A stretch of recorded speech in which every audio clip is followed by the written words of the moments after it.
Chase, I got to say, that was an incredible evening of action here. Who's Number One never fails to disappoint. And I got to say, man, some of the results tonight were absolutely out of this world. Let's start off. Let's talk about the main event. Raphael Lovato Jr. versus Gilbert Burns. Did you expect Burns, that? Man. I Gilbert know, right? Burns, what a show. Man, we were talking about how he was a little measured in the beginning, sort of measuring his distance, taking his time, looking for the opening, with Lovato really upping the work rate throughout the first, let's say, 8 to 10 minutes. Right. But then Gilbert found his rhythm, and boom, that pass to the back take was absolutely phenomenal. Well, don't forget, for the first 10 minutes of this match, the judges favored Lovato. It was that clear. You know, he was the one who was kind of dictating the pace. You know, Durinho was being defensive, and he was kind of figuring out the puzzle that was Raphael Lovato Jr.'s guard.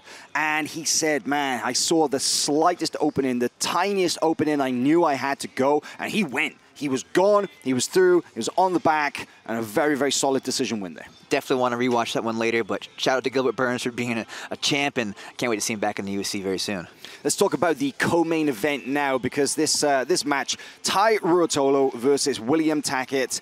Furious pace there from Rotolo. I mean, we've come to expect that from both the Rotolo brothers. They both actually did very similar strategies tonight. They just poured the pressure on against their opponents. We'll talk about Cade's result in just a minute. But Rotolo, man, he looked different out there tonight. That's a slightly more focused and a slightly more, for want of a better word, angry Rotolo?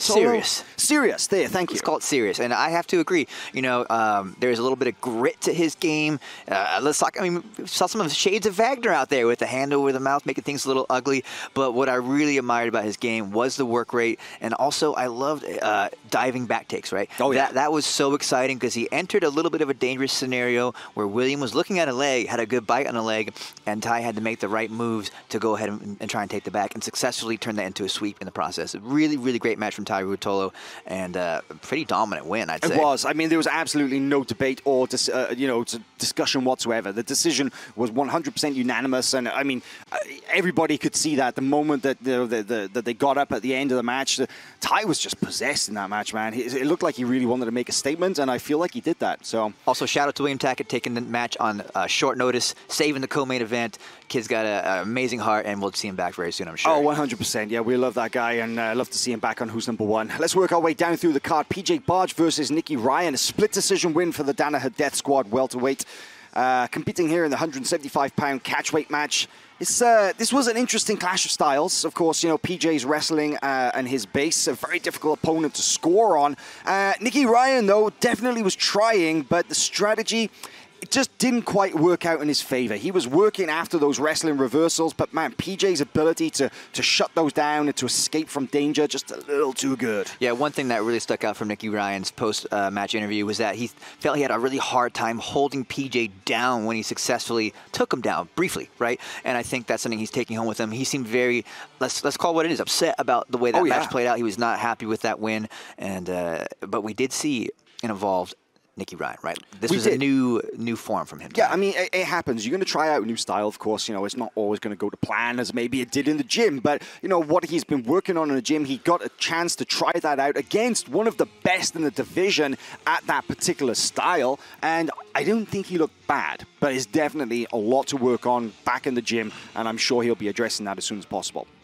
One of the most stunning submissions on tonight's show was Grace Gundrum up against Alex Wynn. A last second, just 18 seconds left on the clock for this armbar from a reverse triangle. Grace Gundrum and Alex Wynn put on an incredible display of grappling skill throughout the entire match. But Grace Gundrum just kept working, and she got that finish at the end. Chase, what did you take away from that? Oh, man, that was such a fun match, right? We saw a little bit of everything from both competitors in this match. I really liked watching Grace from top, enacting some pressure passing as we're seeing there, but also some of the kind of weird funk wrestling stuff we saw from both athletes in the middle of the match. Really dynamic, a lot of exchanges of positions, but then we see here at the end this phenomenal setup here where Grace dives on the neck. Wasn't even a traditional back take, right? She didn't really take that. She took the neck. She took the neck, and then she managed to go for this reverse triangle from the back and then finish it with a brutal armbar, full hyperextension, 18 seconds left on the clock. A very decisive win. And were it not for one of the other results on this evening's card, I might even say a possible submission of the night. Yeah, totally fair. We'll reveal that in just a minute, because moving down the card, Ethan Krallenstein and Cade Rotolo put on a fantastic show. Of course, only one could be crowned the winner, and in this case, it was Cade Rotolo. And of course, this was a rematch from last year, their controversial decision that ended up in a frustrating result for both men, neither particularly satisfied with the decision. They were leaving nothing to chance in this one. Look at that arm. Let's talk about this armbar. This is one of the nastiest things I've seen in recent memory. I don't know how Ethan fought out of it, and almost equally surprised that Cade said he didn't feel any pops. It just was fully torqued, no problem. But this right here, the Darce choke that sealed the deal, our submission of the night, a potential submission of the year candidate, a potential fight of the year candidate. I gotta say, this was a phenomenal bout, start to finish. One of the busiest matches I think that I've had the pleasure of commentating, and honestly, I had trouble keeping up. Absolutely. I think we'll find that Who's Number One will feature very few rematches, but we could book this every single show and get a phenomenal performance, right? Yeah, it would just be amazing. I'm totally every happy single with time. that. Let's see it again. But I hope Ethan's arm is nothing serious there, and we'll see him back in action soon. But really, really excited by what's in store for Cade and his future. Really bright prospect there. Yeah, 100%. Andrew Wiltse had a fantastic rear naked choke finish against David Garmo in the first match on the main card. This, of course, was a middleweight matchup, and you can see here the back take from Wiltse. Man, the beautifully timed butterfly guard sweep. I want to mention that. Hopefully we get a little glimpse of that in just a second, because, you know, I think that Wiltse's guard was very, very effective. You know, he was going for multiple things. Dummy sweeps, heel hooks, he hit this wonderful butterfly guard sweep, but when he got that top position, here's the sweep actually. But once he hit that, classic. Yeah, once he hit this top position from that sweep, he didn't hang back. He was immediately on the attack and going for the pass, right? So much fun to watch. And we mentioned it very briefly, but once he swept, he did not stop moving and bouncing and floating over Garmo's leg to secure the pass. The back didn't follow that much after, and here he is with the choke. Yeah, one arm rear naked choke. Couldn't even tap. The control that Andrew Wiltse had over his opponent was so complete. Our prelim matches, Lawrence Sears, Jesse Crane, Heisam Reeder, Sloan Clymer, two excellent matches with which to open the show. Jesse Crane was able to finish a rear naked choke against 10th Planet's Lawrence Sears. That was a great match. An excellent display of top control. She got out of this guillotine attack, was able to finish a takedown, and then once she got the top position, I mean, it was just utter dominance from the positional game until it opened up the opportunity for the submission. Yeah, she held him out for what must have been 8-10 minutes, using that gift wrap extensively to really force the position to go where she wanted, and then ended it with a submission. Really, really dominant performance from a very young athlete, you know, just 19, already making her mark on the sport, and a lot of great things to come from her, I'm sure. Yeah, excellent top control. Lawrence Sears did a fantastic job in defending, surviving, but ultimately, you know, you can only hang out in that position so long, and Jesse Crane, a very, very solid submission win for the Aries Jiu-Jitsu brown belt. First match of the night, of course, we saw Heisam Reeder versus Sloan Clymer. Clash of styles. Very different styles, and you saw that mostly in the wrestling, right? We had Heisam's very vertical approach, very inspired by judo, and these foot sweeps that were incredible, and Sloan just made things gritty throughout the match.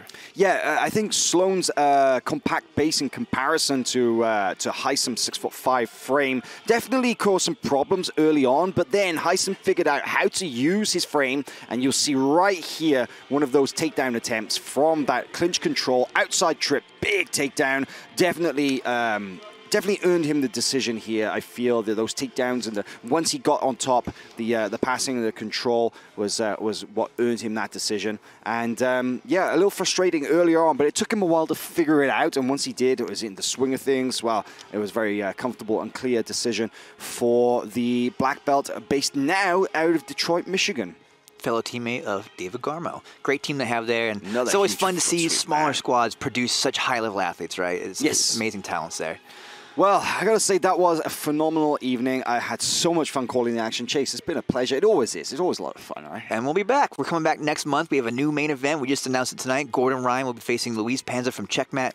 That is a fantastic match of very different styles from both men, and more matches to be announced very soon. May 28th, Who's Number One returns here to Austin, Texas. And as you said, Gordon Ryan returns, the #1 pound-for-pound no-gi grappler in the world, against Luis Panza. And don't forget, we actually have another event announced tonight as well. July 17th, the ADCC Who's Number One Super Fight Show, the road to ADCC. That's going to be awesome. We're not going to announce any matches just yet, but we have some really good ones in the works. I've taken a little look at the proposed lineup. It's special, right? Cheeky of you. Cheeky indeed.